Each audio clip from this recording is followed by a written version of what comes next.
બાકરોલ આત્મીય વિદ્યાધામ ખાતે હરિપ્રબોધમ ફૂલ ડોલ ઉત્સવનું આયોજન કરવામાં આવ્યું। ગુજરાતભરમાં સાથે દેશભરમાં જો વાત કરીએ તો ધૂળેટીના રંગોનો જે ઉત્સવ છે તેની ઠેર ઠેર ઉજવણી કરવામાં આવી। તો તેને જ અંતર્ગત બાકરોલ ખાતે પણ હરિપ્રબોધમ ફૂલ ડોલ ઉત્સવ છે તેની ઉજવણી કરવામાં આવી। તમામ જે હરિભક્તો છે તેઓ ત્યાં પહોંચ્યા હતા અને તેમના દ્વારા પણ આજે હોળી છે, ધૂળેટીના રંગો છે, રંગો સાથે ખૂબ જ ઉત્સાહભેર હરિભક્તોએ તમામ હરિભક્તો જે છે સંતોની સાથે તેઓ જોડાયા હતા અને ખૂબ જ ઉત્સાહભેર ઉજવણી કરવામાં આવી।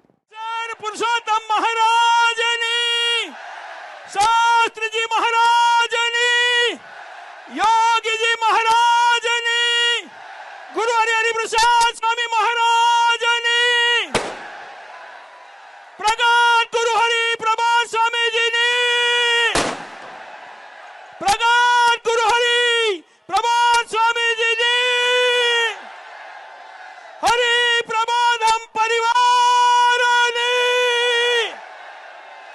आज के उत्सव की दास ना दास